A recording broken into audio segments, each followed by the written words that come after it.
Chapter 31. Jacob flees from Laban. Jacob heard that Laban's sons were saying, "Jacob has taken everything that belongs to our father. He got all his wealth from what our father owned." He also saw that Laban was no longer as friendly as he had been earlier.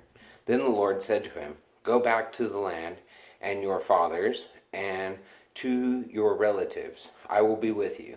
So Jacob sent word to Rachel and Leah to meet him in the field where his flocks were. He said to them, "I have noticed that your father is not as friendly toward me as he used to be, but my father's God has been with me.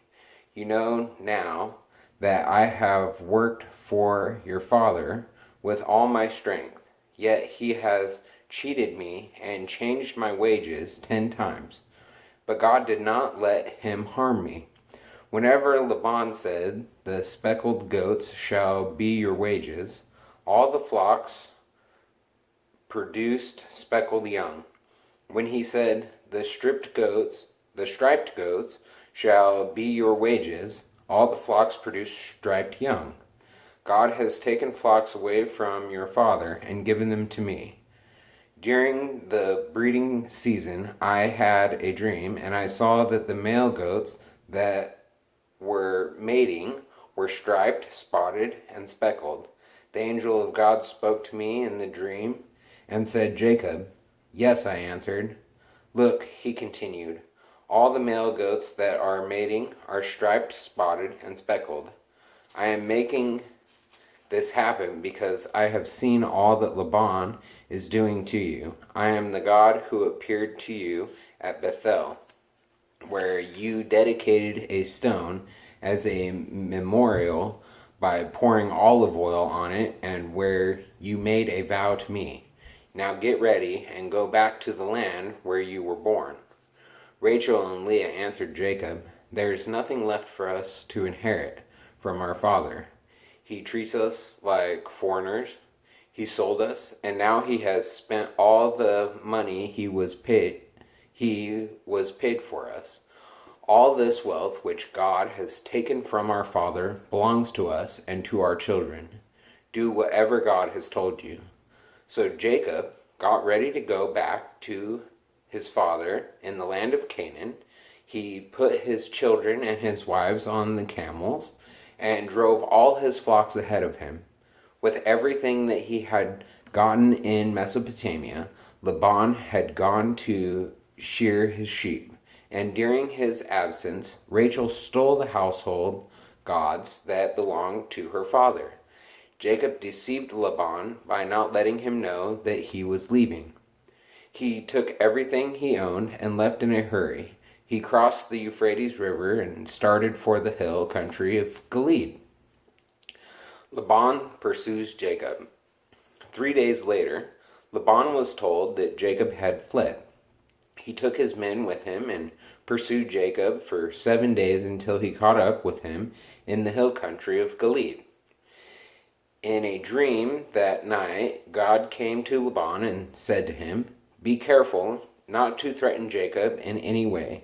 Jacob had set up his camp on a mountain, and Laban set up his camp with his relatives in the hill country of Gilead. Laban said to Jacob, "Why did you deceive me and carry off my daughters like women captured in war? Why did you deceive me and slip away without telling me? If you had told me, I would have sent you on your way with rejoicing and singing in the music of tambourines and harps. You did not even let me kiss my grandchildren and my daughters goodbye. That was a foolish thing to do. I have the power to do you harm, but last night the God of your father warned me not to threaten you in any way. I know that you left because you were so anxious to get back home. But why did you steal my household gods?" Jacob answered, "I was afraid because I thought that you might take your daughters away from me. But if you find that anyone here has your gods, he will be put to death. Here with our men and as witness, look for anything that belongs to you and take what is yours." Jacob did not know that Rachel had stolen Laban's gods.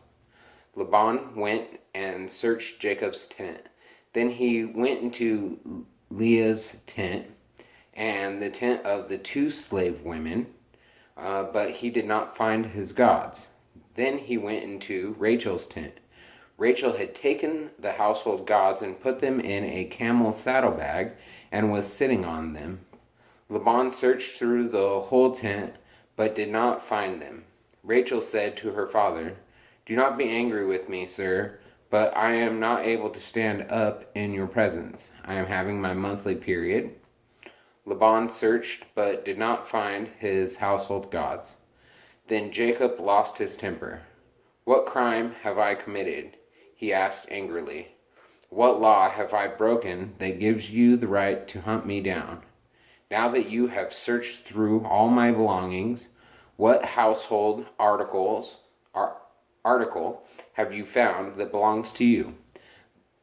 Put it out here where your men and mine can see it, and let them decide which one of us is right. I have been with you now for 20 years.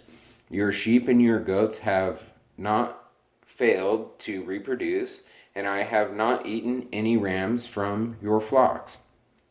Whenever a sheep was killed by wild animals, I always bore the loss myself. I didn't take it to you to show that it was not my fault. You demanded that I make good everything that was stolen during the day or during the night. Many times I suffered from the heat during the day and from the cold at night. I was not able to sleep. It was like that for the whole 20 years I was with you. For 14 years I worked to win your 2 daughters, and 6 years for your flocks. And even then you changed my wages 10 times. If the God of my fathers, the God of Abraham and Isaac, had not been with me, you would have already sent me away empty-handed. But God has seen my trouble and the work I have done, and last night he gave his judgment." The agreement between Jacob and Laban. Laban answered Jacob, "These young women are my daughters. Their children belong to me, and these flocks are mine. In fact, everything you see here belongs to me. But since I can do nothing to keep my daughters and their children, I am ready to make an agreement with you. Let us make a pile of stones to remind us of our agreement." So Jacob got a stone and set it up as a memorial. He told his men to gather some rocks and pile them up. Then they ate a meal beside the pile of rocks. Laban named it Jegar Sahadutha, while Jacob named it Gilead. Laban said to Jacob, "This pile of rocks will be a reminder for both of us." That is why that place was named Gilead. Laban also said, "May the Lord keep an eye on us while we are separated from each other." So the place was also named Mizpah. Laban went on, "If you mistreat my daughters, or if you marry other women, even though I don't know about it, remember that God is watching us. Here are the rocks that I have piled up between us, and here is the memorial stone. Both this pile and this memorial stone are reminders. I will never go beyond this pile to attack you, and you must never go beyond it or beyond this memorial stone to attack me. The God of Abraham and the God of Nahor will judge between us." Then in the name of the God whom his father Isaac worshipped, Jacob solemnly vowed to keep this promise.